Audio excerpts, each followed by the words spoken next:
Everything's perfectly all right now. We're fine. We're all fine here now. Thank you. How are you? Everything is fine here on Detention Block AA23, a Star Wars podcast.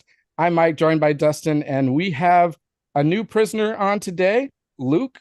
So, welcome, Luke, to our podcast and our YouTube channel.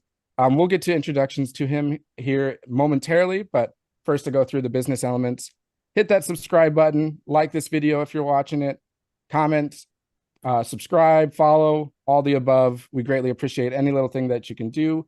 It really helps get our YouTube channel name and podcast out there amongst all the other Star Wars channels. So any little thing you can do, we greatly appreciate. Our chat is up and running, so come give your thoughts, opinions on the topics we're talking about. And we are going to be focusing around Luke today and his awesome passion for Star Wars. So I will kick it over to Dustin to kind of give us the introduction of Luke and how you know him and everything. And yeah. Who's Luke? Who is this guy? I don't know this guy. I know this guy over here who's being a naughty bedtime kid. Yeah, so Luke is our new sales engineer, and he started with us, what, 3 months ago now? We just took the training wheels. We need another prisoner in this podcast. Need a cell. Yeah, we really actually do need a cell. Is that a thing? Is that good for kids? Put them in a cell? We have kennels. I think we could throw them in the kennel. Whatever works, you know. But yeah, so took the training wheels off Luke and kind of learned very early on in the process that Luke was a massive Star Wars fan. I think his collection might rival yours, Mudge. So Good. that is Bring it on.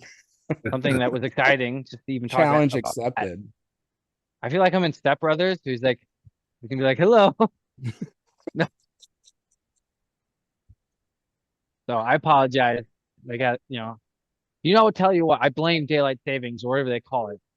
Where like is it daylight savings or whatever, like the clock moves forward, spring forward or whatever? Yeah. This Yeah. kid is on crack, right? It always impacts the kids the most, doesn't it? Yeah, I mean, I woke up this morning, I was like pretty groggy, but like, is JJ experiencing that? No, not really. I mean, he's younger, so has less of an impact, I would assume, for him compared to Bennett's age. I mean, keeps you young or keeps you tired, whichever you prefer. Both. But hey, bud, you got to go Well, to I bed, think it gets you okay? older. I don't think it keeps you young, it gets Oh, you did older. you see this? Do you want to show the audience this? This is a Praetorian Guard. Well, it's just kind of like an action figure, yeah. I've had it for a while. It was kind of in last episode. Hey, bud. So, help! I apologize. We're kind of, intersecting bedtime with, an earlier start time for us. Is Just this because is this at your Luke's house? Because not I haven't seen this area before. Is this your yeah, house? this is upstairs. So, Okay. I'm used to I your came up basement. here. So the thought was I'd come up here and do the podcast. Bennett was on his tablet for a little bit. We give him some time before bed to do that. Oh no, we're not going to open it, but we're going to keep it in the package. Maybe later. But since we're doing this a little earlier, it's just the timing of it. So I apologize, but yeah. So Luke and I are coworkers, and he's a big Star Wars fan, and I'll let Luke take it from there. I'm just going to pause my video for a second. If you hear screaming, Will you that know be what you it's or the from. kid? We'll see. Oh, did we just lose him? Did he go off or did we lose him? I think you just turned the video off. Yeah, Okay. I just paused for a second just so I Okay. can Because deal you with it. completely So, disappeared, so I wasn't sure if you were completely gone or not. no, I'm here. Okay. So yeah, Luke, why don't you talk to us a little bit about, um, you know, what first got you into Star Wars, where the passion originated? Was it from the movies? Because I know you mentioned before that you saw the first movie when you were 5. So give us a little introduction on where you first fell in love with Star Wars. Yeah, so I was born Luke in the 80s, right? Which is everybody automatically thinks your parents named you after Luke Skywalker. Did they? No, actually, my mother says it's Luke from the Bible, but my father has told me that it was Luke from Luke and Laura on General Hospital, which was apparently a really Okay. big thing in the Okay. early '80s as well. So I'm more inclined to believe my father than my mother, but it is what it is. But it's yes, convenient. I mean, how nice to have a name like Luke. right, I right. will ask really quick, did he become your favorite character in Star Wars at the No, beginning? Okay. All right. believe it or not. So actually, that's the kind of the focus of my collection is around my favorite character, Mm. and that's R2D2, right? Oh, Because okay. I believe that R2D2 is the true hero of the Skywalker saga because he was there for everything. He filled in all the missing pieces. He knew the whole story, For sure. and I'm kind of a droid junkie in that regard. So, um, but yeah, so I was born in '82, and Star Wars was a big thing. It was in full swing at that point. Everybody was waiting for Return of the Jedi. Yeah. Now obviously I was super young, but the my mother tells me they brought me to see all three of them when they were re-released shortly after Return of the Jedi came out. Okay.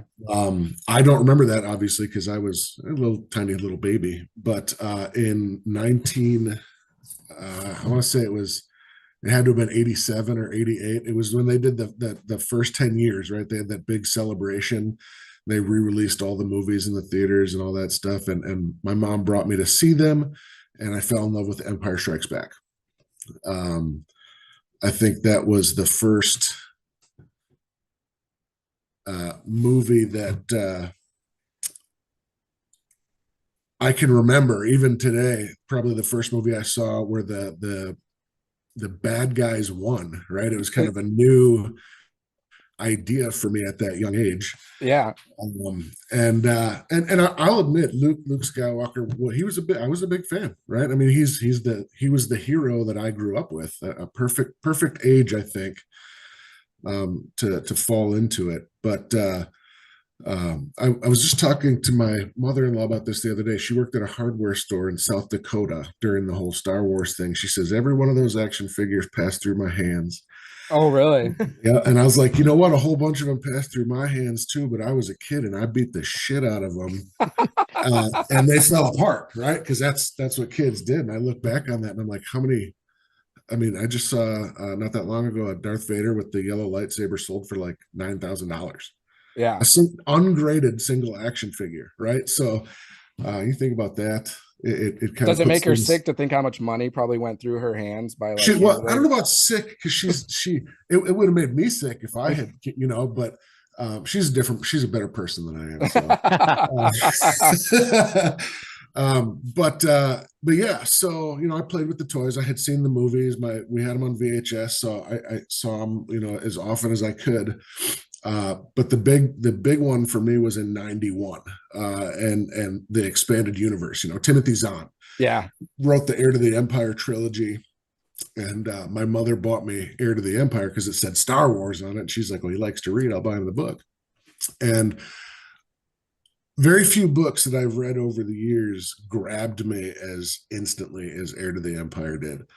And that entire trilogy, and Timothy Zahn to this day is one of my favorite authors, not just Star Wars, just pretty much everything he In writes. general.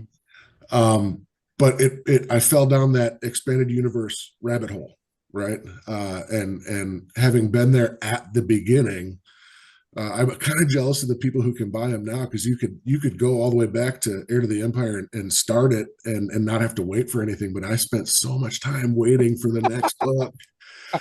And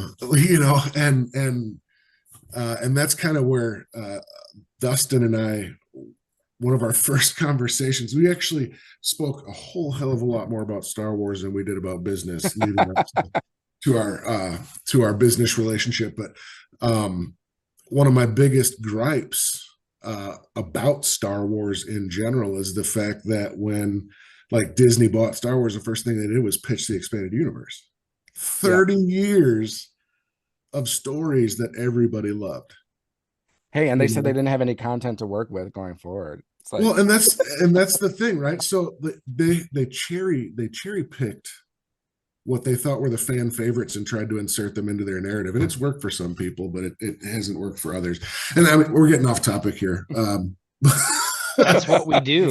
That's all we do. Tangents is just what we do. At least your off topic is still within Star Wars, because when we get off topic, we talk about like a trillion different things. Yeah. Well, Star Wars is one of my passions. I'm a super duper super nerd, right? So while I was in the Navy, it was hard for me to collect because I was at sea so often, but I'd pull into port with all this money. He was a seaman. I was a submariner. Well, first of all, thank you for your service. Greatly appreciate it. Yeah, I'd never know what to say to that, but I have to tell a story real quick that dovetails into this. All right, let's do it. And it's a little work story, okay? So Luke and I were just in the Dells for a conference down there at the Kalahari Resort, and as is custom when you are on one of these business conferences, you have to take a picture of the booth that you're in and then post it on LinkedIn. And I got a message from my buddy Matt Shire, who through my wedding celebration. Mike, he was down there. He texted me. He's like, you look like a little person next to your colleague. I mean, and I looked at the picture. Person. Come on. I'm a littler person. You are pretty. I looked at the picture. Come on, I'm like 5'9". That's average height, guys. I'm 5'9". That's average height. So, right. But compared to Luke, I look like he texted me, like, Luke looks like your dad. Well, I'm also 3.5 times wider than you are, so that didn't help either. So, well, that was funny. So I had to get a kick of that, and that kind of dovetails into the fact that you're this giant person in a submarine. Like.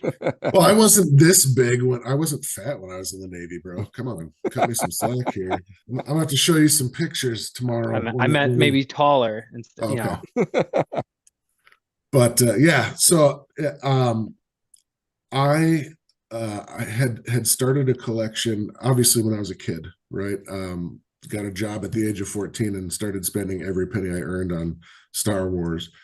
I had all of the Power of the Force action figures from both of the late 80s, early 90s lines. And I was the kid that I bought 2 of everything so I could keep one in the box and I could put one on display. Right. I like the way you think. Investor. I obviously got into the comics. I was a huge fan of Dark Horse doing Star Wars. Yeah. And the fact that they've got the license back is super awesome, in my opinion. I was just going to ask what you thought about that. Not to take anything from Marvel, okay? But Dark Horses were better though for Star Wars. Yeah. And well, all those stories are in the trash can now, anyway. But, but I had every book that was ever published. I had most of the role playing guides, and I never did the role playing game, but if it had Star Wars on it, I wanted to own it, right? And right before I got out of the Navy, I was like, man, I don't know what to do with all this stuff because I don't want to pack it all up to ship it back to Wisconsin when I get out. So I gave it to my brothers. They lived in New Hampshire, and that's another decision that I regret. I don't know if do you guys remember Star Wars: A Customizable Card Game? Yeah. Yeah. So, you got some there? Well, yeah. The second. This is the second. Yeah, this is the second anthology. But so I can't even. I was trying to. I've got a whole binder of them. So yeah, dude. So I got into it at the very beginning. So I bought the first anthology, and then I went to the store, like to Target, and literally bought boxes of boosters. Mm-hmm. So not just a booster, but and I ended up having like 12,000 freaking cards. It was ridiculous. And I gave all those to my brothers too, because I was like, what the hell am I going to do with these? Well, they're all worth a fortune now. So. But again, I mean, that kind of dovetails into, if you want to talk about me as a collector, you made the comment investment, and that's like 1,000% what my collection is. I'm not one of those people that goes out there and buys to turn a profit, because I think that's shady. And I actually, I came about, 30 seconds away from being on national news once because I was trying to get a Target exclusive. and I got there right before a peg cleaner got there. Okay. He literally walked up and put his arm at the back of the peg, both pegs, and swept them all into his cart. And I'm like, dude, I just want one, because I know you're just going to turn around and sell them for whatever they're on eBay for right now. I just want one. And he's like, nah, dude, nah. These are going for like $64 on eBay. And I was like, I just want one. And I was going to lay him out. When was this? This would have been. Was this sequel trilogy timing, or was this? Yes. No. Prequels? Yeah, it would have been probably episode 3. I think I was trying to get like it was Toys R Us. That's what it was, the Lava Vader. Okay. Remember the Lava Vader figure? Yeah. That was like one per box, and everybody was trying to murder each other for. I got a message from one of my friends who worked there, and they had broken open like 6 cases. Oh my gosh. And so they had 6 of them there, and I was there at open, and I thought I was the only person that knew there was more than one. But when this guy took them all, dude, oh my God. I was so mad. That's an act of war, man. That's an act of war.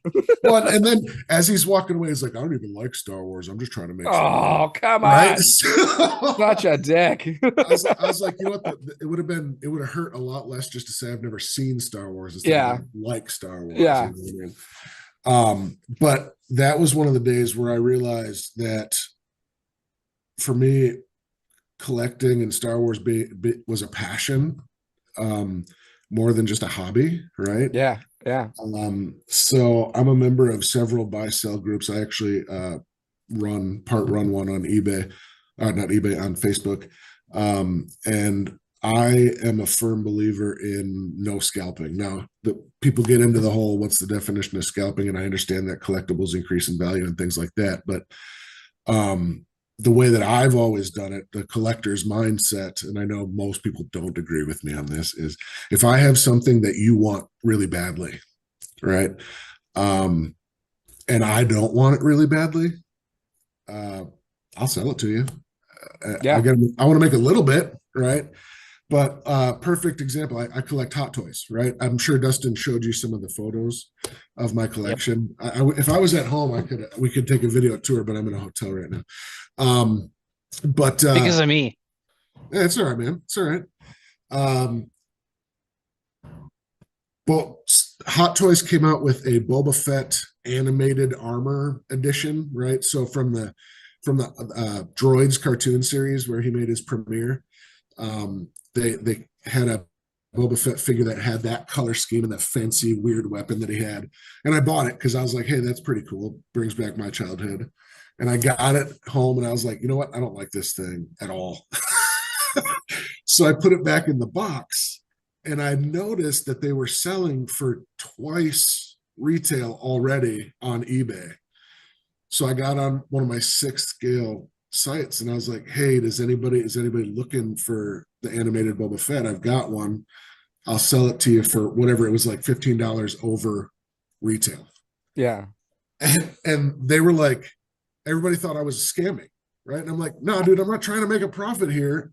The $15 300 inquiries for it now. Right? So it irritates me. The vast majority of my Star Wars fan friends are virtual friends. Dustin is the only person I interact with on a regular basis that's as big of a Star Wars fan as I am. Everybody else thinks I'm just a geek. That's unfortunate that Dustin's still but we're fans in a different way too, because I'm more of a fan like the High Republic, the books, the video games. Mm-hmm. Yeah, I like the villains, things like that. So, and that's kind of the beauty of it, right? I mean, we're different in our Star Wars fandom, yet the connective tissue is just the Star Wars universe to begin with.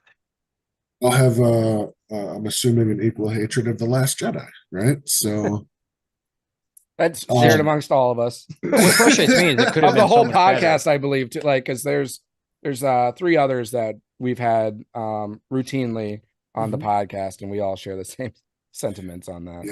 Yeah, it was a travesty, but yeah, so I mean that's kind of my I collect. I actually had a conversation. I've got a really good friend that I met online, Daniel Burtis. We call him the Grand Admiral because he's the biggest Thrawn fan I've ever met in my life.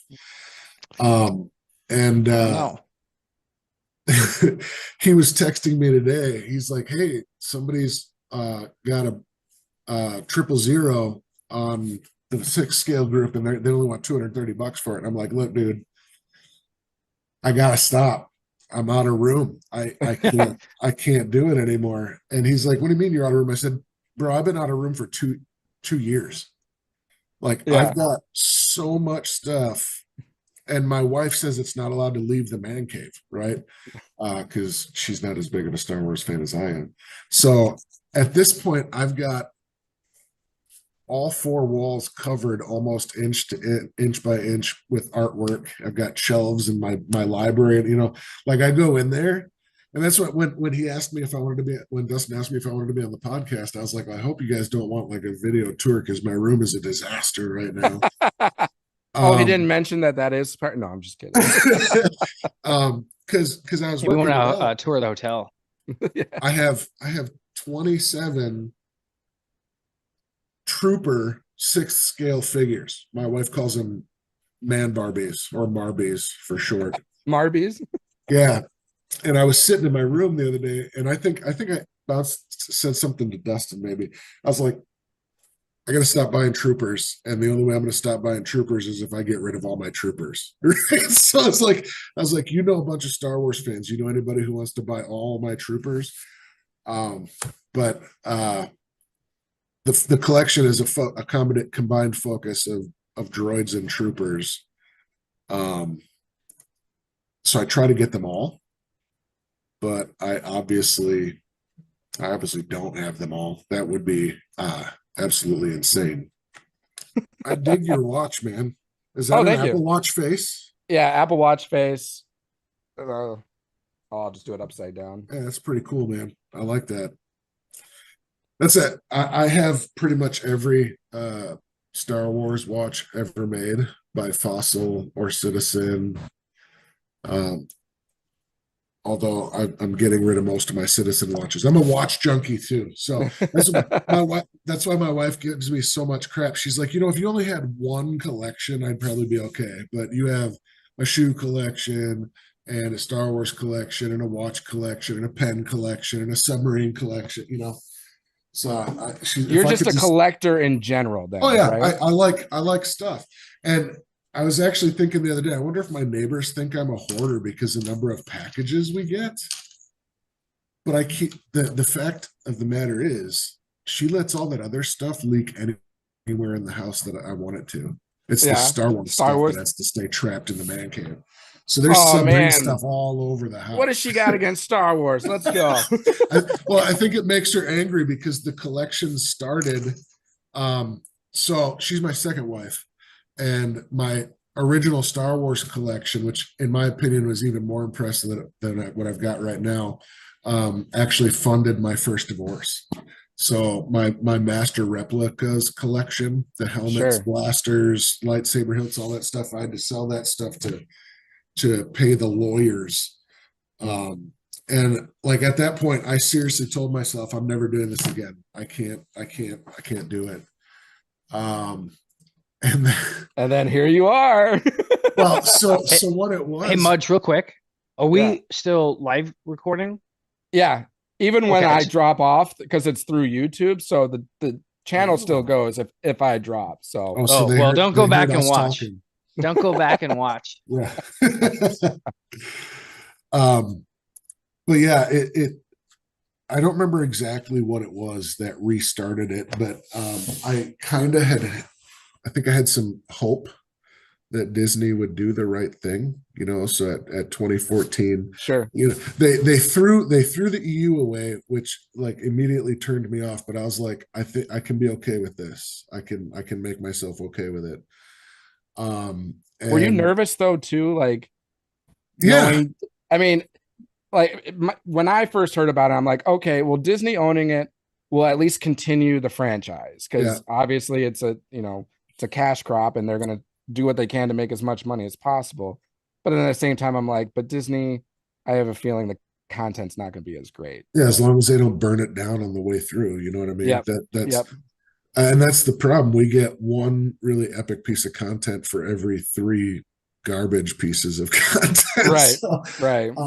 But I mean, but here's the deal, right? So when The Force Awakens came out, obviously opening nights, that my whole jam, that the same thing I did when the special editions came out, same thing I did when the prequels came out, waiting in the parking lot to buy tickets. Although this one, I think I was able to pre-order them because it's way more modern now than it was. Sure. But anyway, I went in and watched it and was horrified. And I left very disappointed. And 2 or 3 days later, I was like, you know what? I'm gonna do it again. I'm gonna go watch it just to make sure that wasn't just the EU hangover. You know what I mean? Sure. So I went and I watched it again, and I came off feeling a little bit better about it.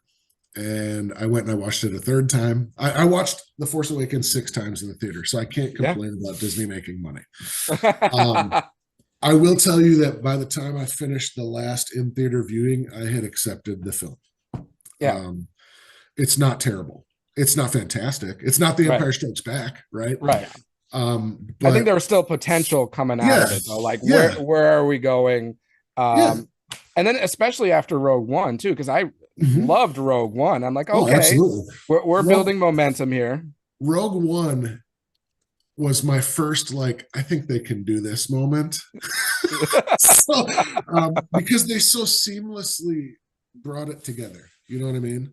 Yeah. And then if you and that actually ties into kind of where I was headed. The Rogue One came out, and between The Force Awakens and Rogue One, I realized that Disney was really, really good at one thing, and that is trooper armor, right? Because they came up with all these new, death troopers and shore troopers and transport troopers and assault tank commanders, and and I'm a trooper junkie, troopers and droids, right? So I started buying the figures.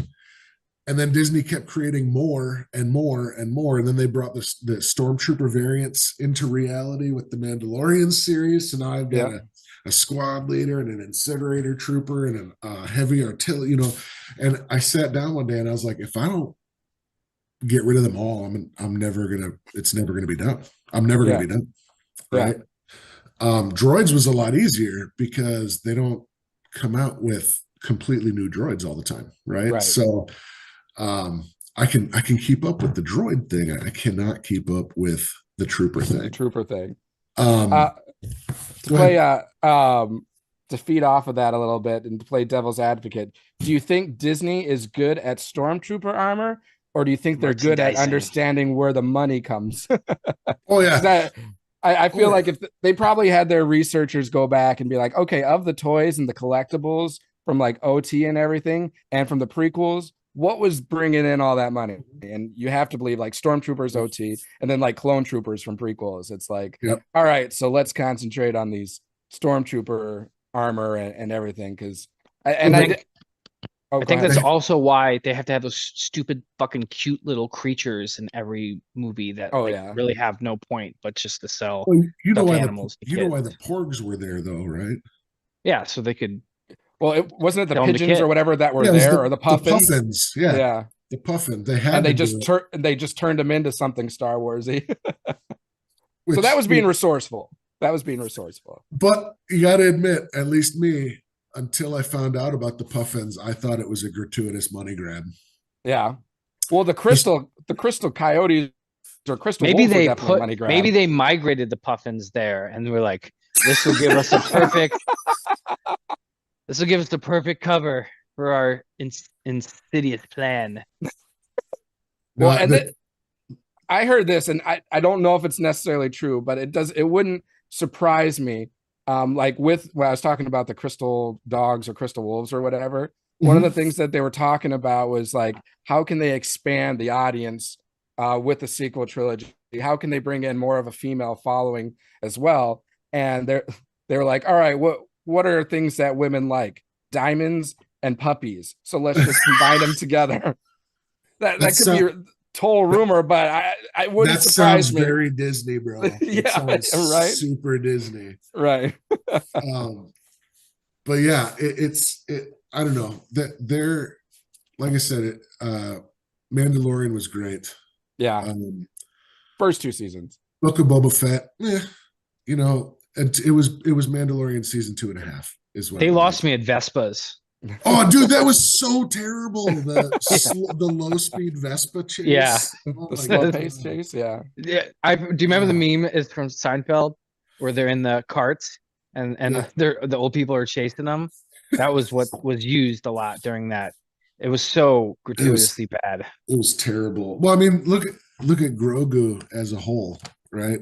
That it didn't have to be a tiny little baby Yoda. It could have been anything, but that was a money grab because they knew kids would want a baby Yoda, right? But so Mando, and you're right. Season 1 and 2, Mando, great. Yeah. Ahsoka, season 1, fantastic. The end kind of trailed off a little bit. A little kind bit. of losing me at the end, but the first, 90% of it was great. It was super epic for me to see Thrawn on screen. Oh yeah, live. Oh yeah. Even though And Hayden Christensen as Anakin dude, and that Darth was Vader. so that epic. that Oh was my God. amazing. In the world between worlds and Yeah. young Well, Ahsoka with Hayden. and that all brings it to like Obi-Wan Kenobi, right? And I know Mhm. Dustin, I think was you, Dustin, that was making fun of me for liking Obi-Wan Kenobi. I don't remember who it was.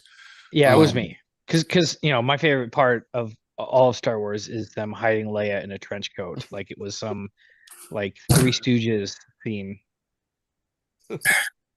All I think of is Andy Dufresne, who notices what kind of shoes you're wearing. She was short, maybe they wouldn't look down. Plus, they're in an alien city, It seems weird to focus on one thing, Dustin, especially when the greatest Darth Vader sequence ever put to film is in the last episode of Obi-Wan Kenobi. Yeah. Right? Because You didn't kill me. Yes. Oh my God. How many times have I watched did. just that battle? You didn't kill Anakin Skywalker. I did. I did. And then the voice like kind of alternating back and forth. Well, and the lighting, because they went from red or blue to red in that Oh, conversation. so great. Yeah. But then like all the kid stuff sucks, right? At least I think it does. And I usually like kid stuff, right? Like I'm an Amazing World of Gumball fan, right? Oh yeah, that's a great one. I work from home, so that's like one of the things that I have like at to the side, mindless watching of Gumball. Nothing else is on at that time of the day. You were talking about Book of Boba Fett, though. Mm-hmm. I actually really enjoyed how that show was starting. The whole like culture behind the Tusken Raiders and everything. Oh, yeah, that was awesome. I wish they would have just like kept with that kind of storyline and left it there. How it turned into, Mando 2.5 and then everything else with that. Like I wasn't as impressed, but I was really enjoying the Tusken Raider stuff. Oh yeah. Well, I mean, you got to see it kind of emphasized some of the things about Boba Fett that you didn't think about, right? Like the emotional ties he formed with those people and the way the relationships in the tribe worked. Yeah. And it was really good at the beginning. And then when he went into the whole crime lord mode, that's kind of what ruined it, right? Yeah. Like, if he'd been like instead of a bounty hunter, he'd be like a mercenary, right? You know what I mean? Yeah. Like, but then it would have literally been it would have been Mandalorian 2.5. You know what I mean? Right. So, right. I kind of could see where they were going with that, but do you think that was kind of their plan? I mean, probably just because how long it takes to produce a show and everything. But do you think that was always their plan to have it kind of feed into a Mando season 2.5 in a way to bring like all these characters together, or did something change along the road? I think they did have it planned. I think they kind of needed to intertwine the Boba Fett and Mandalorian storyline because of the way the Mandalorian was working so hard with Bo-Katan to bring all the Mandalorians back together, right? Right. Even though, Bo-Katan told Boba Fett, you're no Mandalorian because he was a clone, right? But that's when you get into that's when I start getting all angsty about the expanded universe, though, right? Because the whole Mandalore thing in the expanded universe was way cleaner Oh yeah. than this dark saber nonsense. Yeah. And we knew what Boba Fett's role was, and his character was kind of defined by not wanting to assume that role. You know, Yeah. you know what I mean? Yeah. So it was. I think it was good. Again, I try to give everything that has the word Star Wars on it a fair shake. Yeah. And there's some things that I can get over, but there are others that I can't. I'll tell you right now, I think with the turmoil that surrounded the production of Solo, Mm-hmm. Disney ended up on the right side of that equation by bringing Ron Howard in, because Solo was a fantastic film. Yeah. Agreed. I think its biggest suffering, and the reason we're not going to get a sequel, is because they released it on Memorial Day. They didn't advertise it well, and everybody was still pissed off about The Last Jedi. I was just going to say Last Jedi Right? played a major role in that. There were so many people that were like, I'm done with Star Wars. I'm done. This was terrible. They were practically boycotting it at that point. Well, dude, there was a change.org petition that got like, I don't even remember how many signatures to remove it from canon and redo it, right? Have a completely new episode 8. I'm like, they're never going to do that. Disney, they spent so much freaking money making those movies. And well, I don't know how much you read the background stuff, but when Rian Johnson was asked about Kylo Ren, right? Because the first thing you notice, or maybe first thing the super nerds notice, and you're one of them, but is that Kylo Ren's scar moved, right? Yeah. So, and somebody asked Rian Johnson that in an interview, and his answer was, I just didn't really like where they had put it. I'm like, bro, you can't pick up in the middle of a series and change something like that, because people will notice it. We'll notice it. Yeah. And to me, it seemed like he just didn't care. Like he had this agenda of something that he wanted to produce that was more of a James Bond movie with a lightsaber fight in it than anything else. Yeah. You know, I will say that the one partially redeeming characteristic of that movie is the hyperspace missile scene. Where she takes out the Supreme Leader's ship, dude. That was so awesome to see that on the big screen. That was really cool. So the effects, some of the effects were cool. I really like Last Jedi. If it didn't have the Star Wars, tag on it, and it was just its own movie, like, I feel like it'd be a great movie. Sure. Visually, storyline, like everything. What ruins it is it just does not really continue the Star Wars story that George Lucas set forth. Well, and it did Luke Skywalker dirty. Very much so. So well, and there were also many things that really didn't make sense. Like the thing that always stands out in my mind about that movie, and I feel like it just represents the whole thing, was that scene where Finn is like going to sacrifice himself. And he's driving that speeder, and then all of a sudden Rose comes in and like takes him out, and then he like goes up to her and he's like, "What are you doing?" And she's like talking about how to win the war, like it's not about like killing or destroying the things we hate, but preserving the things we love. And then as soon as she says that, the next shot is like that big laser just shooting into that wall and be like, well, there's all the people I love, and you're destroying the people I love. Like, it just does not make sense. Like, what you just did was what I was just doing, and now you just made it worse. So it's like, and she almost killed herself in crashing him. It's like, it just doesn't make sense at all. And it's nothing to the actors or actresses or anything. It's just how the story was written. It just you can't get down. That's like all the people that got down on Jake Lloyd. I'm like, you realize that it wasn't Jake Lloyd, it was the shitty script. Right. Yeah, I don't think George Lucas is good at writing script for kids, because I feel like no kids have ever done well in George Lucas's Star Wars movies. And he's not real good at love love Yeah. scenes either, because the episode 2 scenes and the episode 3 scenes Oh, we're between Padme and cringe. Anakin were always super awkward. You know what I Yep. mean? Like he Yep. writes action, right? That's Yep. George's thing. He's a visionary. He's not necessarily like a writer. So it's like, George, tell somebody your ideas and they will turn it into a story. right. Tell Filoni, tell Favreau, and then let them do it. Speaking of Filoni and Favreau, those are the two. So Kathleen Kennedy is finally going to be out, right? Yeah.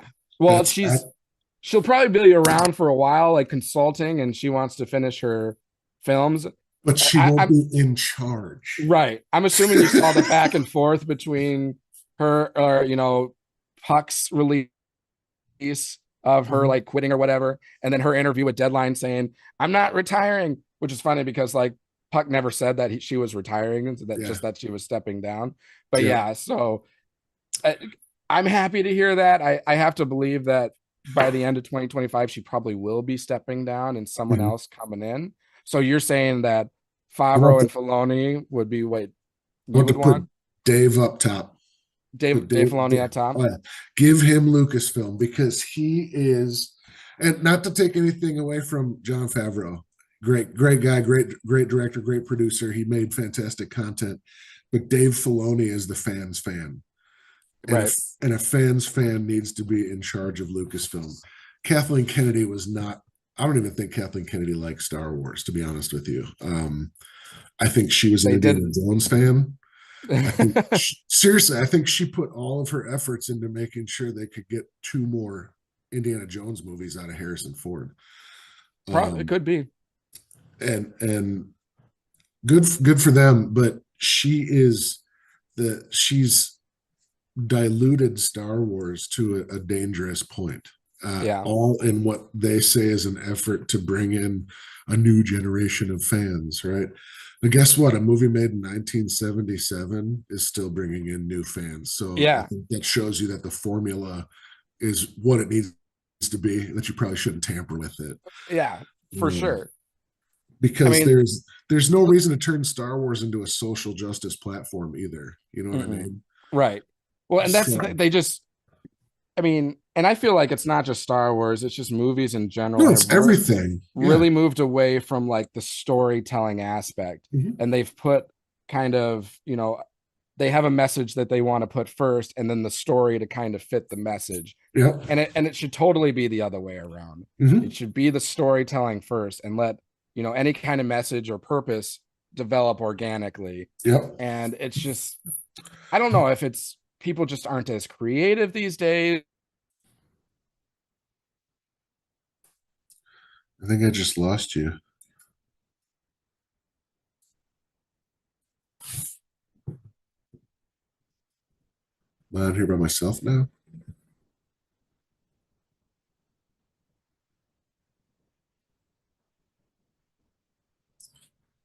Mudge locked up, and Dustin is handling family matters, and I think I'm streaming by myself.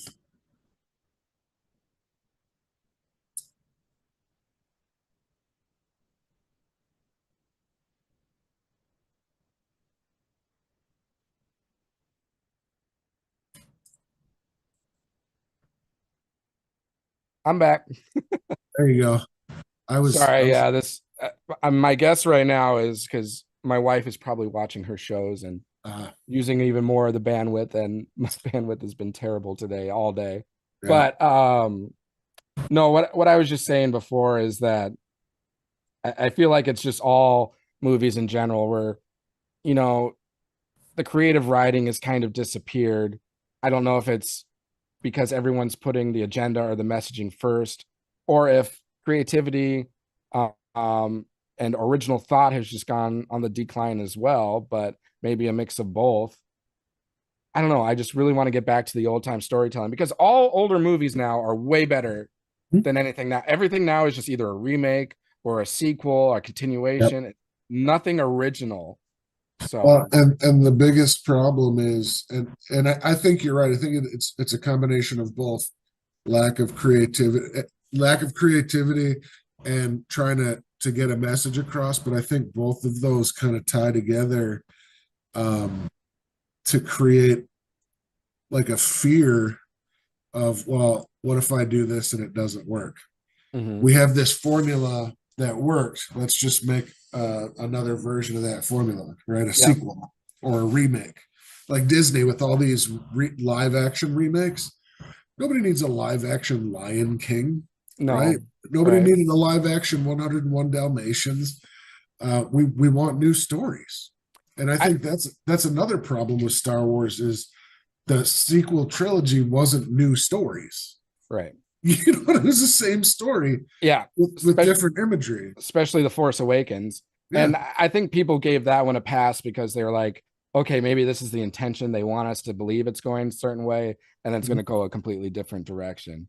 You brought up Lion King, and I was going to ask you, what do you think?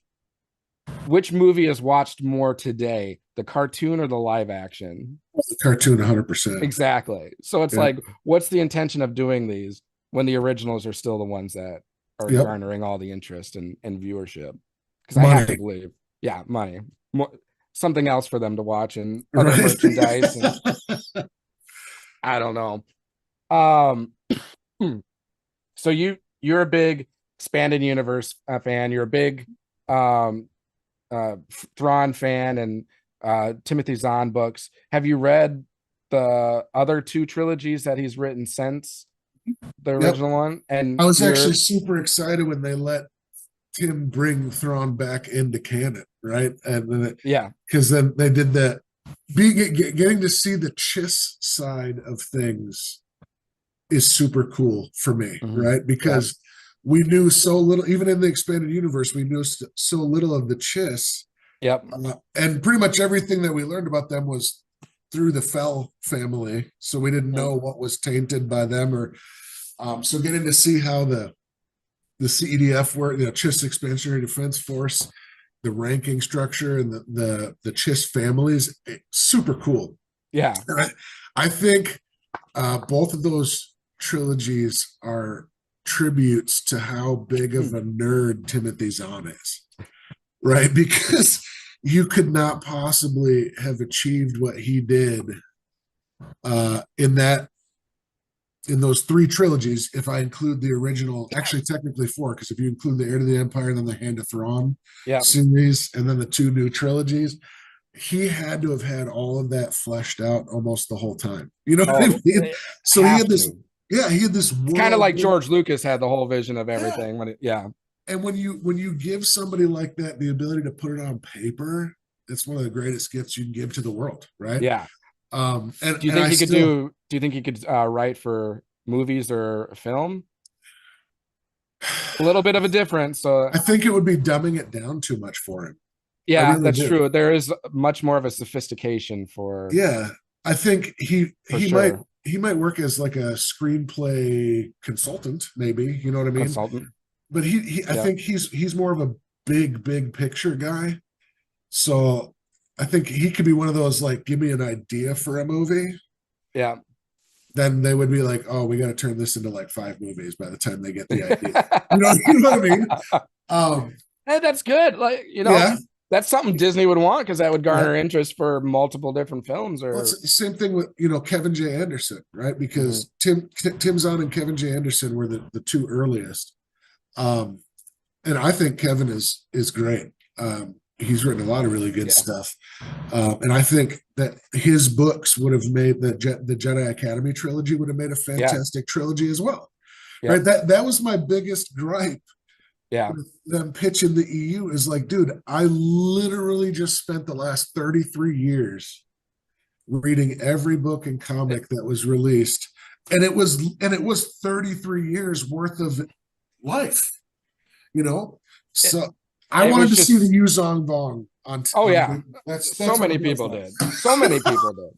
Right. I mean, that had to be one of the worst decisions that they've made.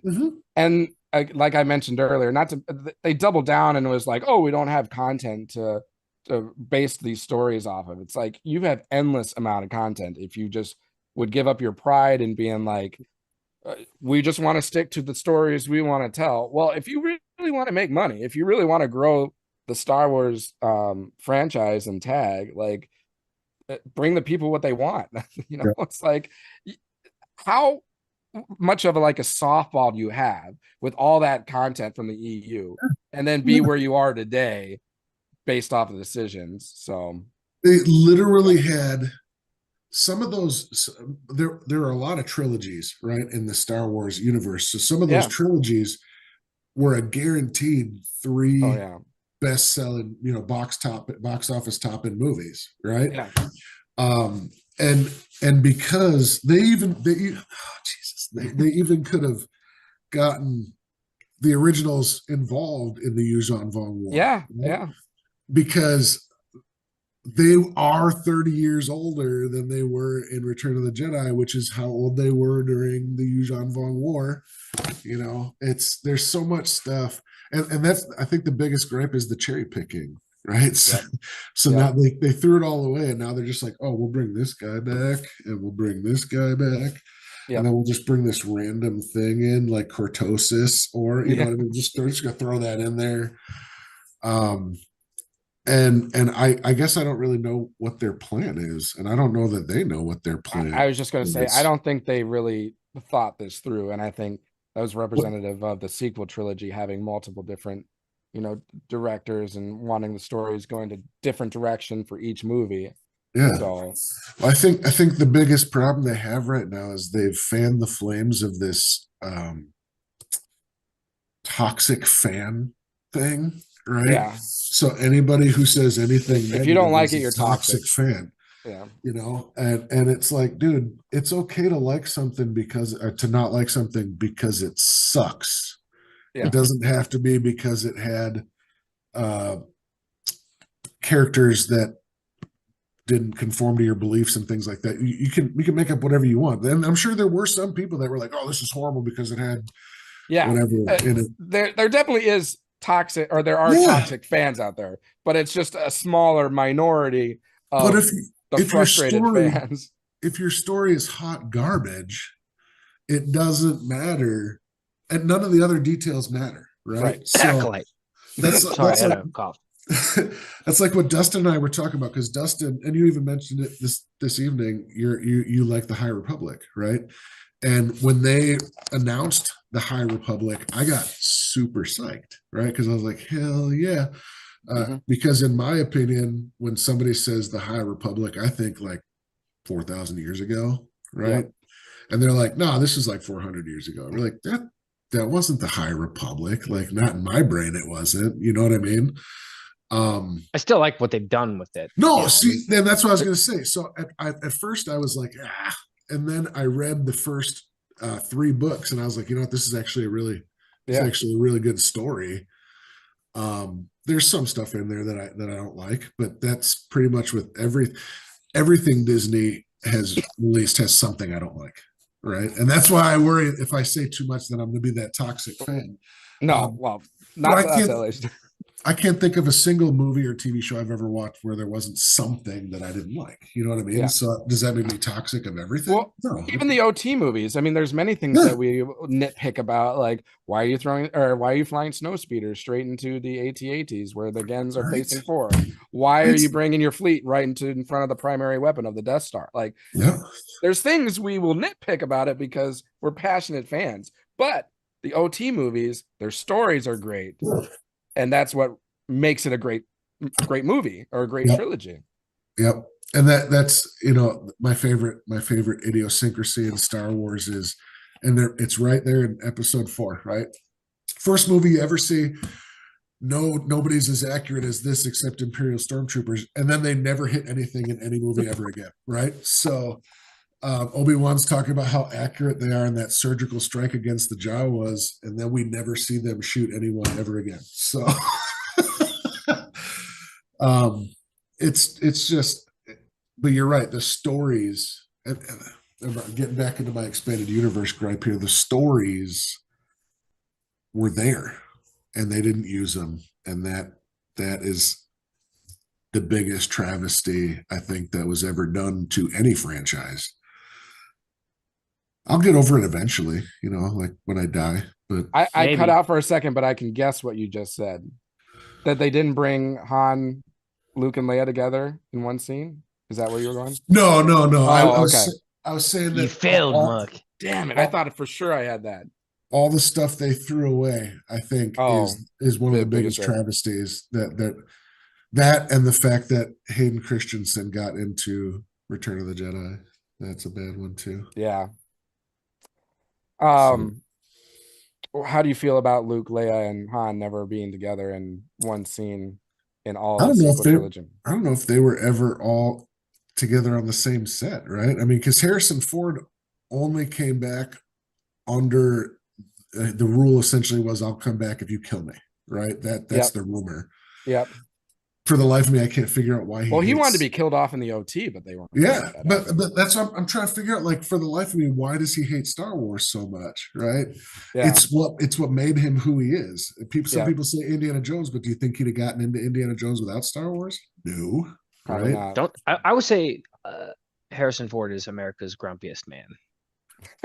I think to a certain extent, yes. But if you look at his interviews about the Dial of Destiny, he's like, oh, all these people think the movie is so terrible, but I think it's the best one I ever made because I had so much fun doing it, and I'm glad I got to get one more done before we retire the character. And I'm like, that's cool. I mean, that's cool.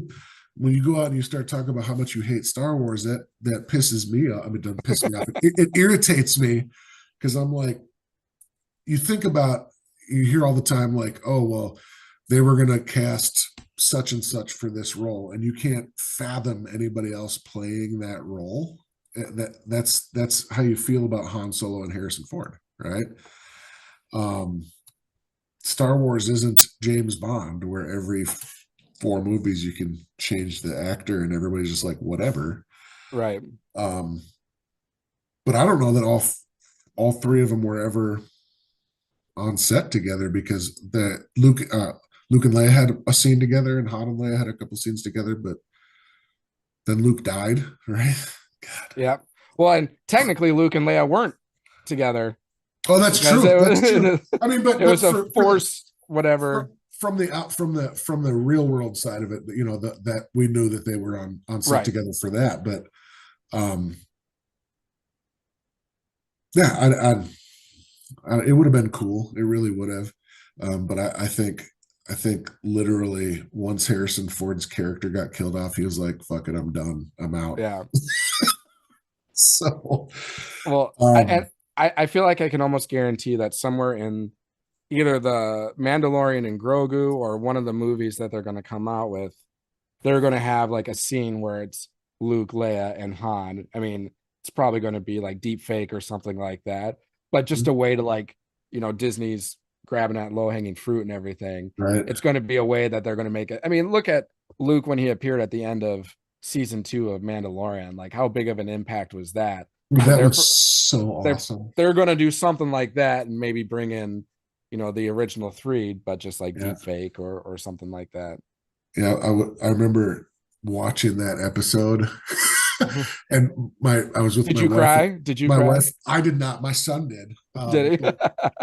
My wife, my son, and I were sitting on the couch, and I heard a noise and I'm like, "Oh my god, that's an X-wing! Oh my god, an X-wing! That's Luke Skywalker! Oh my god!" Right? And my wife was like, "What are you talking about?" And as soon as the X-wing flew in, and I was like, "Yes, this is so cool!" And then just to watch him obliterate those dark troopers.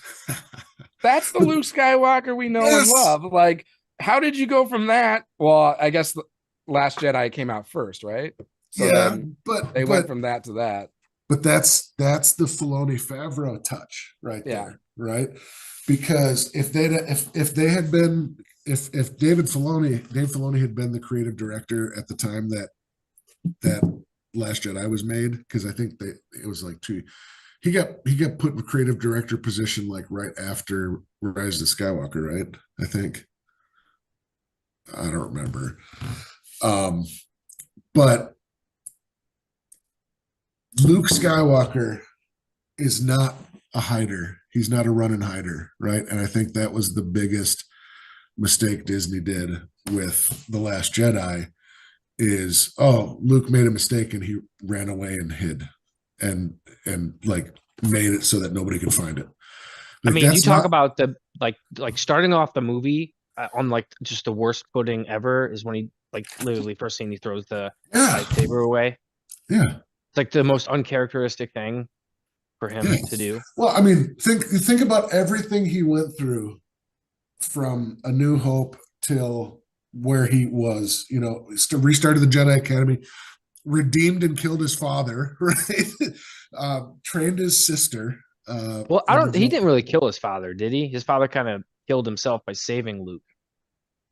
Yeah, yes, you're right. He did take Like his he did, mask off. he didn't like take the lightsaber and jab it through his No, heart. no, he didn't. No.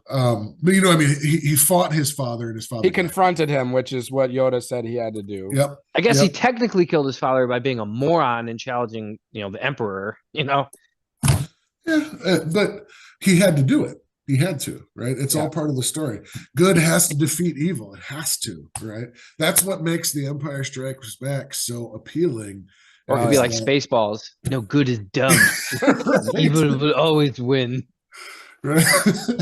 But when the good guys don't win, it makes a much more attractive movie, right? But in the end, the good guy has to win. Otherwise, it doesn't become.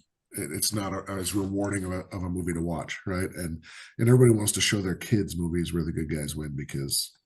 Well, and that was like the premise of, one of the premises of George Lucas creating this story. It's about good versus evil. It's about family.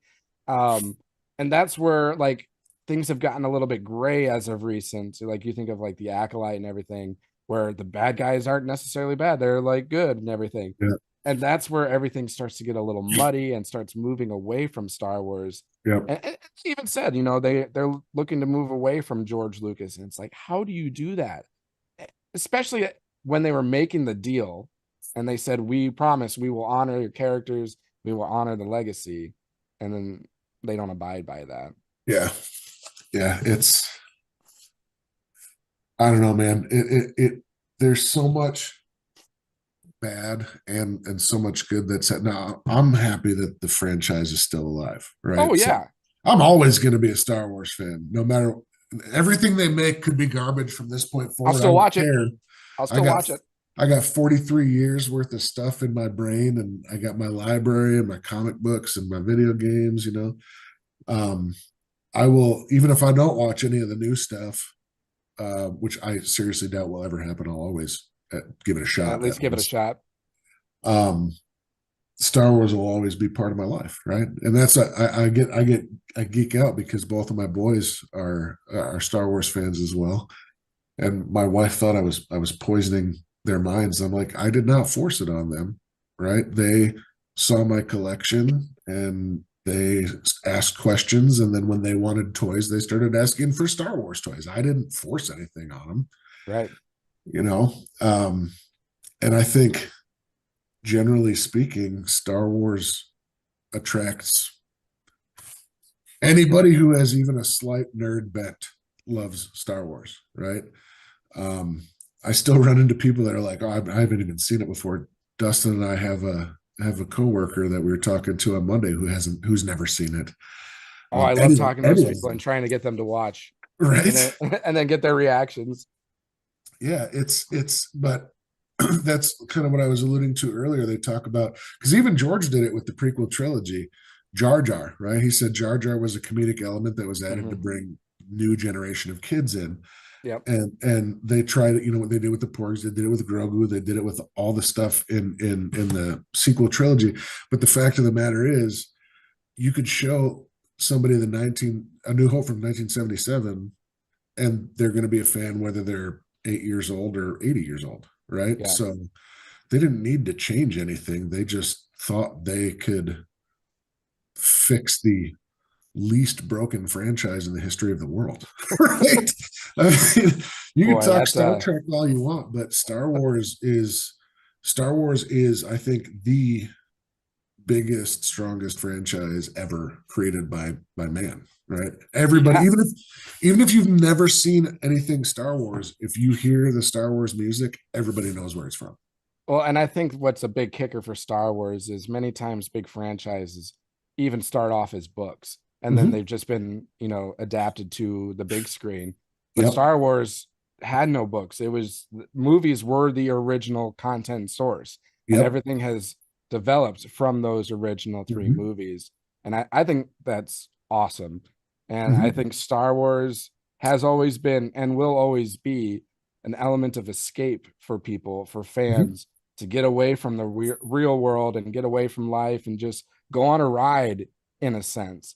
And I think the more real they make it, the less appealing it becomes, because it takes away from that escape element. And that's what we're missing. Exactly. You're exactly right, dude. That is why we don't need it to be a social justice platform, because it's an escape from reality. It's science fiction. Yes. Right. It doesn't need to be. As a matter of fact, the less real it can be, the better. The better. Right? That's why people are like, well, Star Trek is better because they obeyed the laws of physics. I didn't want to have to think about physics. I'm watching science fiction. Yeah. I want lasers and lightsabers and vacuum of space, you know. It sets the tone from the opening scroll, a long time ago in a galaxy far, far away. I mean, how much more distant from real life can you set than those words? So I think of when I was a younger kid, and I vividly remember just floating on the back in my parents' pool, looking up to the sky, pretending to be Luke Skywalker, like flying an X-Wing pilot. Hell yeah. And it's like, I want it to be that again. I want to be able to put myself in the shoes of Luke Skywalker, put myself in the shoes of a Jedi or someone, and enjoy the stories that way. So I think another thing too, just to point, like, who's going to watch Star Wars and then like take up the social justice crucible, you know, like, is right. So what I'm trying to say is Star Wars changed my mind about so many things. So that's what I'm saying is like, okay, I mean, I understand the thought behind it, but is it even effective? And if it's not, then why even try? Well, they're trying to be inclusive. They're appeasing the sections of the audience that, you know, whatever. It doesn't need to happen. That's the thing about Star Wars is there was love, but there was never love, right? You know what I mean? We had, in the trilogy, we had what, 3 kissing scenes total in the trilogy, right? Yep. That's totally fine. We knew Leia and Han were in love. We didn't need one was kind of sketch kiss. I mean, I don't know. I don't know. We want to encourage one of those, but we don't. You know, we didn't. We knew they were in love. We didn't need to see that they were in love, right? Yep. Just like the one thing in the sequels they did, Ben. We can argue about his name later. Ben is their kid. We didn't need to see him growing up. We didn't need to see their family life. It wasn't the Brady Bunch, right? We knew they got married, they had a kid, the kid grew up, he went crazy. You know, that's enough for Star Wars. We don't need to know who's dating who and why they're dating and what they do in their off time, right? We want to see. You don't want to know the pronouns of Basil? No, we just want to see people shooting at each other and fighting each other with lightsabers and traveling through hyperspace. That's all we want. Yeah. More of those hyperspace whales. That's what I want. More hyperspace whales. Space whales, man. Yep.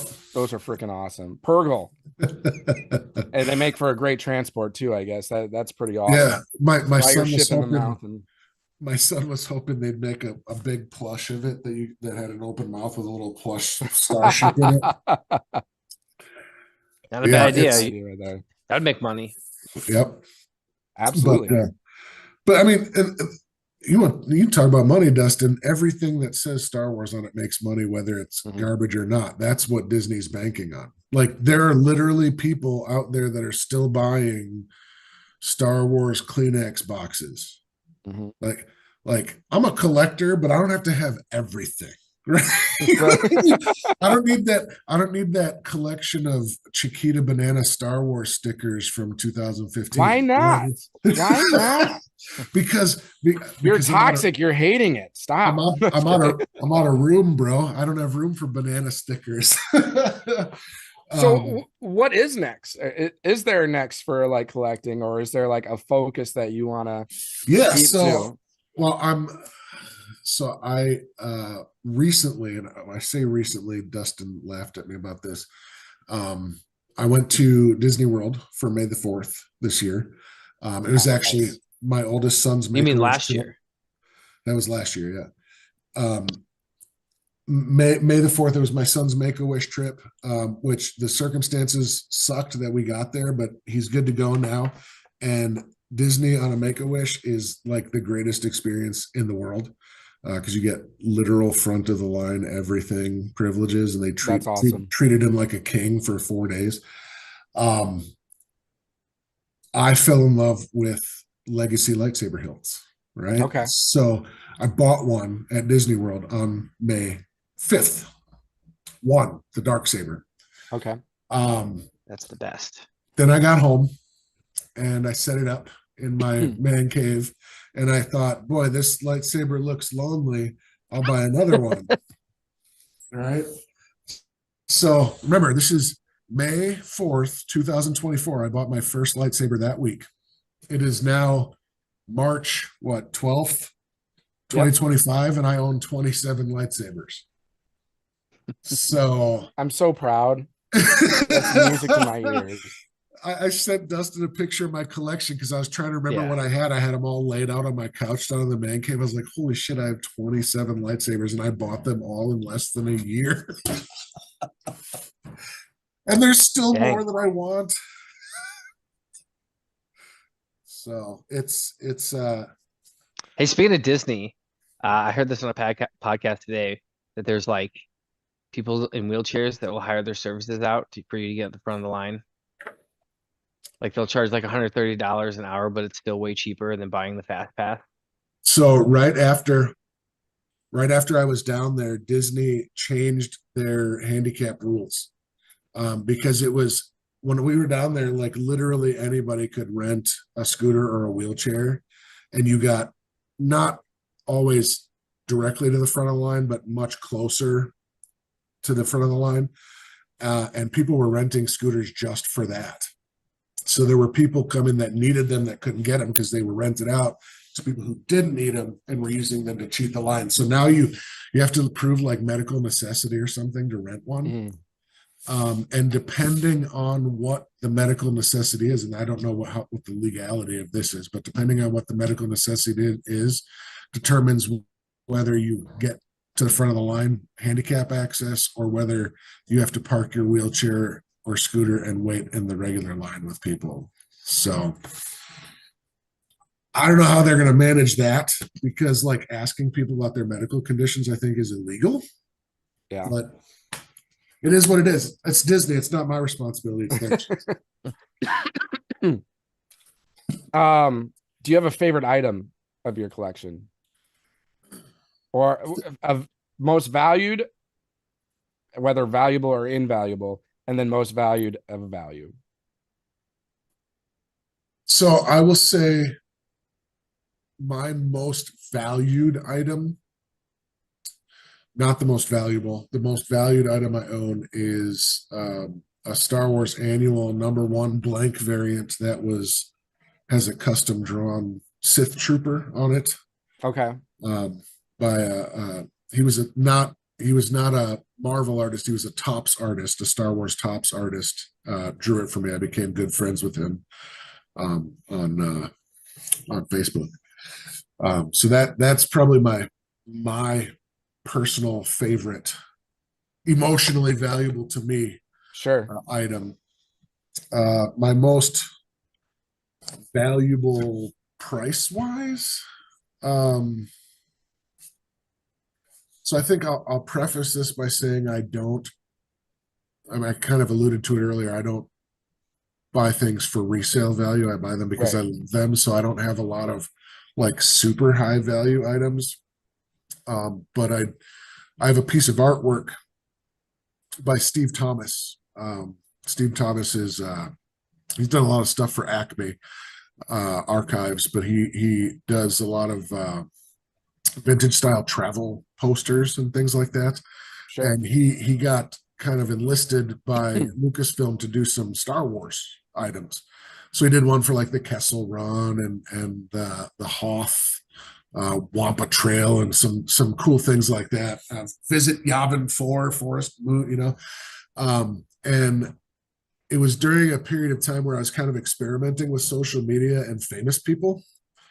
And I would just randomly message famous people, artists, authors, things like that, and see if they responded to me.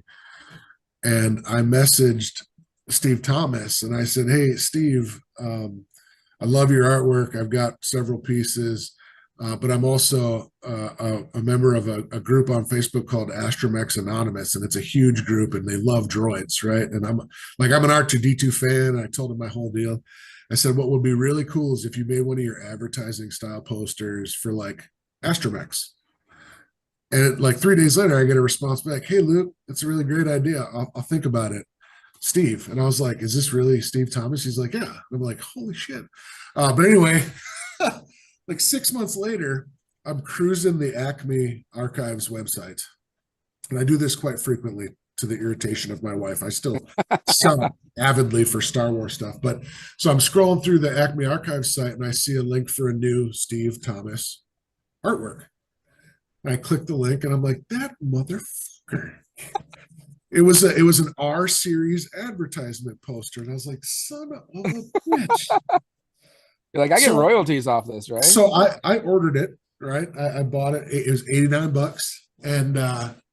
And it shows up and I got a frame for it and I hung it on the wall. And every time I looked at it, I was like, Steve, you son of a bitch. And then not 4 or 5 days after I framed it, I get a poster tube in the mail from Steve Thomas. And inside is artist's proof number 3 of 15, hand signed, hand numbered, with a note from Steve saying, "Hey, Luke, thanks for the idea." So I was like, you know what? I don't know what it's worth, but in my opinion, that is the most valuable item in my collection. Oh yeah. And I've become, I wouldn't say close friends, but I've chatted with J.W. Rinsler. I don't know if he did like the making of Star Wars books. Okay. So I was chit-chatting with him. I've had some discourse with Timothy Zahn, which okay, was really, that's pretty like, cool. He actually talks to people. Actually, I mentioned earlier that my friend Daniel, that we call him the Grand Admiral because he's such a huge Thrawn fan. Yeah. And, when the first Thrawn trilogy came out, they, how they always did like convention exclusive copies of books, right? Yeah, for sure. Del Rey did a convention exclusive for Star Wars Celebration of the new Thrawn book, and they totally underestimated the demand, right? So Star Wars Celebration is 4 days long. They expected they had enough books to hand out X number every day for 4 days, but they ran out on the first day. And Whoops. I had just kind of interacted with Daniel in the past. We weren't really friends or anything like that, but I had managed to get somebody to secure a copy of this book for me at the convention. So I was going to pay cover price $50 plus shipping to get it to me. And they were selling on eBay for $450, $460. And this guy in my Star Wars buy sell group is like, I need to have this book. And I'm like, this dude is going to spend $400 on a book. That's insane. Like, that's crazy. Yeah. So I came up with this brilliant idea. So I had this copy that I acquired for list price. And I messaged Tim Zahn out of the blue. I was like, you know what? I'm going to make this. This is going to be awesome. So I messaged Tim and I'm like, "Hi, Tim. I don't know if you read these, but if your assistant or whoever reads these if I send you a book, will you autograph it for me?" Yeah. And he wrote back and he's like, "Oh yeah, you sent it to me, tell me what you wanted." I said, "Actually," and I told him the plan, right? Yeah. And he's like, "Oh, that's brilliant. That's brilliant." So I shipped it to him with the directions of the inscription and a shipping label to Dan. So it was going to come from Timothy Zahn to Dan. And I enlisted some of the guys in the group to help me prevent him from paying $400 for this book, right? Yeah. Without you giving it away that you're doing this, right? Yeah. So, Yeah. No, nobody knows what I'm doing. well, yeah, he doesn't. So He you doesn't. wanted it to be a surprise. Yeah. So I send it to Tim. Tim signs it. He sends me a picture of it. He sealed it up. He ships it to Dan. 3 days later, he get this Facebook post how excited he is that he's got a package from Timothy Zahn and it's this custom autographed. Oh, this is so cool. And then he found a note in there from Timothy saying, you have really great friends. And he's like, who the hell did this? And I was like, I did. He's like, oh. And we just became really good friends at that point. That ties into my whole collector's mentality, right? Yeah.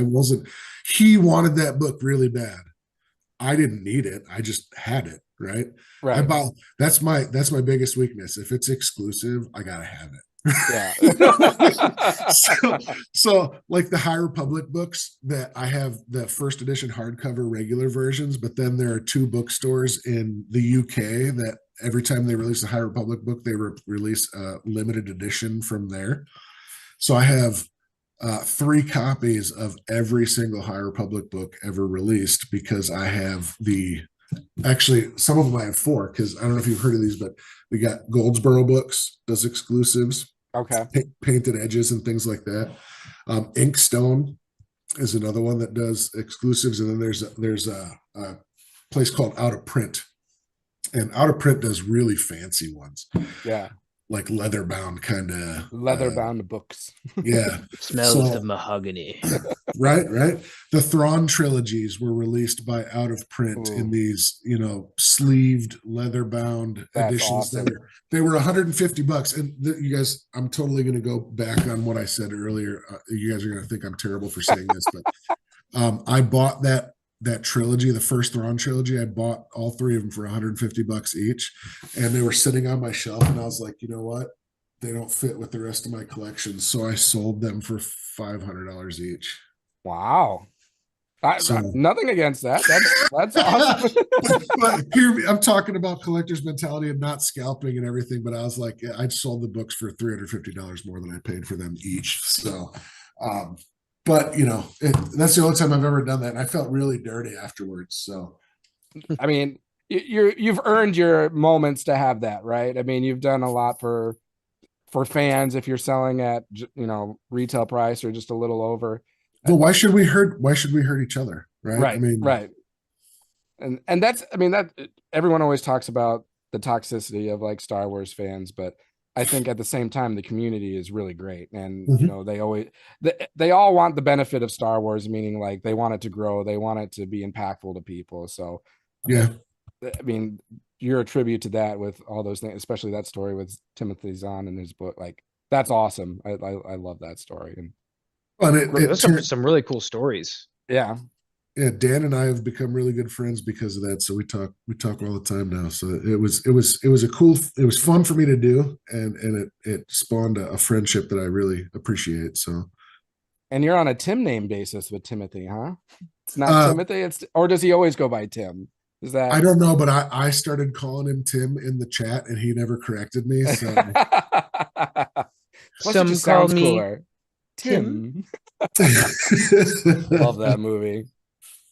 So I will wrap us up here in a little bit, but you talked about how you're all about the droids and everything. So I kind of have 2 questions. First of all, is R2-D2 the narrator for all of Star Wars? Because there's all that like conspiracy talk that Star Wars is told through the lens of R2.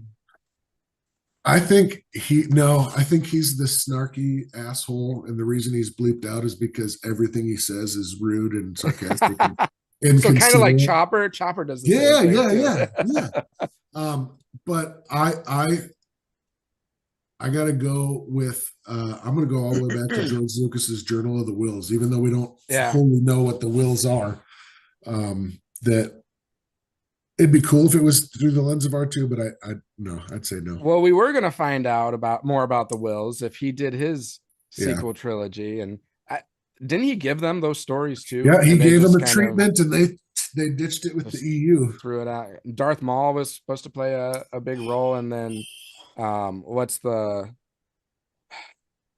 female Sith that looks like him? Oh, no, Talon. Zana? Talon. Darth Talon, wasn't that? She was a Twi'lek that was tattooed up like him, yeah. Like Maul. Yeah. It's just a fascinating story I feel like we would have gotten, and learning about the wills would have been really cool. Yep. The other question I was going to ask. So one of the projects that Disney had announced and Kathleen had announced was the Droids movie. Mhm. What are your thoughts of a specific droid movie and how, like, well, I'll just So ask you that. I don't think I don't think it would work. I don't think droids add character to characters, Mhm. right? They are their own characters, but they add character to characters. So I don't think they can be the main character, because they don't converse like people do. You know what I mean? Like Yep. even C-3PO, who he's a protocol droid, is designed to talk. He doesn't talk like people do. Right. And having a droid movie where they were talking like people do, I think would ruin. It just wouldn't work. I don't think. To me, I the have only to, way it would work is if they did it like a Pixar thing for kids. Yeah, sure, No. yeah. sure. Well, Yeah. I mean, it's like the 1984, 1985, the Droids cartoon series. Yeah. Yep. R2 and 3PO. 3PO. And I love those cartoons, don't get me wrong, right? But it's a cartoon, which is why it works. Yeah. If they tried to do that in live action, it wouldn't sell properly. I don't think, because they tried that with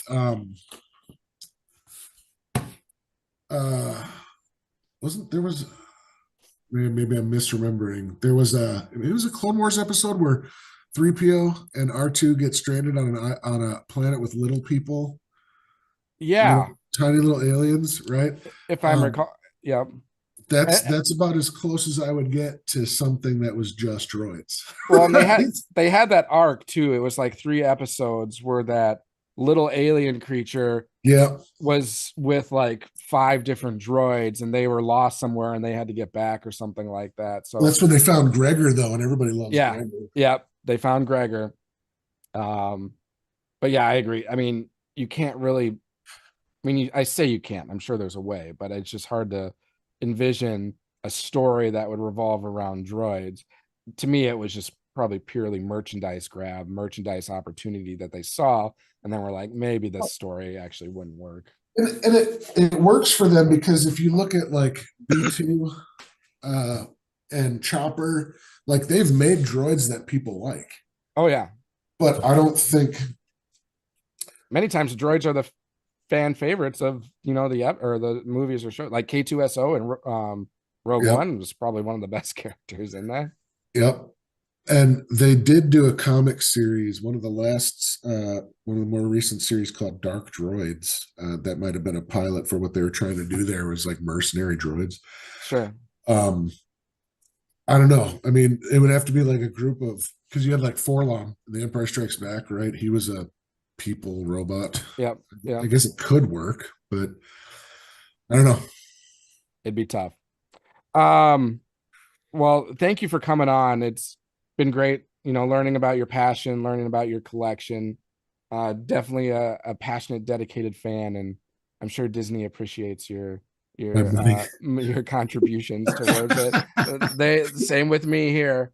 But yeah, we'll have to have you back sometime and talking more Star Wars, and Sure. it's been an absolute blast. And any final thoughts from you, first of all? And No, it was a great experience. I appreciate you guys having me. yeah, Dustin, how about you? Any final thoughts from your side? Yeah, just I wanted to reiterate, this is pretty laid back, right? So it's just fun, and I want to say I apologize for how kind of hectic this has been for me with the kids and just the timing of it, and then having maybe some unwanted guests on the podcast for a second here and there. And then of course me having to leave for a second. But I mean, just catching those 2 stories about, those authors and the interactions is just really cool. I mean, that's actually really unique, something we haven't had on our podcast. And we've had some really cool guests, right?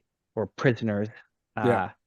We had somebody that was in a saber fighting league that was really cool. We had a guy that takes really he's got a really big social following. Takes pictures of action figures in like different positions and like makes them really scenic. We were going to have people on that were going to do that. They were going to do like a Unreal Engine Mm. Old Republic. Old Republic. Did you ever hear about that? It was on a lot of the Star Wars groups, like Star Wars Acolyte, which is a group, not the Mhm. show. But they were going to create a Unreal Engine version of the Old Republic Really? and tell those stories in, like, short episode snippets. And we were going to have the guy that voiced Malik on the podcast, but the whole thing just fell through. So We got to try to get Sam Witwer on. Yeah. yeah. Well, hey, if you have any connections, Yeah. We're always looking for more people to come on and, tell about their Star Wars story or their Star Wars passion. And I should try to get the Grand Admiral. yeah. I mean, I think, again, that's what makes the Star Wars community so great. There's so many different passions and skill sets and, everything to the community that, we were talking about trying to be, inclusive and diverse. Like, the community is already so diverse and inclusive that I mean, the films don't need to press any kind of agenda. We're already diverse. But yeah, again, it's been an absolute pleasure having you on. Andor's well, coming it's out funny soon. just to point out that much, just to piggyback on that. Probably most of Star Wars fans throughout their life were of the margins of society, right? As far as, like, nerds, Yeah, right? exactly. Geek. We were and the all ones that. bullied growing up, Yeah. crying out loud. But yeah, Andor's coming up. I'm sure you're going to be watching that. So looking for, and I love how they're going to be releasing it 3 episodes at a time for Yes. 4 straight weeks. So it's going to be like full film length of content. Yep. I heard someone was talking about that. The strategy behind that is to prevent, like, Star Wars, like, channels and YouTubers and everything from being able to review the content. So it allows people to, like, watch it on their own before, like, content gets released on it. So Yeah. interesting strategy if that is the case. And because you're going to try and watch all 3 of them right away, but looking forward to that. That's just around the corner. Again, if you're listening to us right now, hit that subscribe button, like this video, comment, rate, review, all the above. We greatly appreciate it. And just to speak to our social media handles really quick, you can find us on Twitter at DetBlockAA23pod, on Instagram at detention_block_AA_23, and then our Facebook group and YouTube channels, Detention Block AA23, a Star Wars podcast. And you can find us on TikTok at DetBlockAA23. Any social media handles you want to speak to, or you talked about those communities that on Facebook that or maybe that was never mind, that was the Acolyte you mentioned, Dustin, right? Yeah, and there's, like, Old Republic ones and all that stuff. So okay. But yeah, it's been fun. Looking forward to having you back on sometime, and maybe around the Andor, and we'll pick your brain about your thoughts on the show and everything. So apologize for also the internet connection. It's been a little unstable. It's been an interesting day today. So between kids and internet connections and a new guest. So it's been quite eventful, but love what we got out of it. Love the stories. Yeah. So have a great rest of your day. Have a great rest of your evening, everyone. And we look forward to talking to you guys next time. And as always, may the Force be with you. Thanks for calling. This is Han Solo, and I'm going to be keeping you company for the next few hours right here on the Midnight Shift. Something's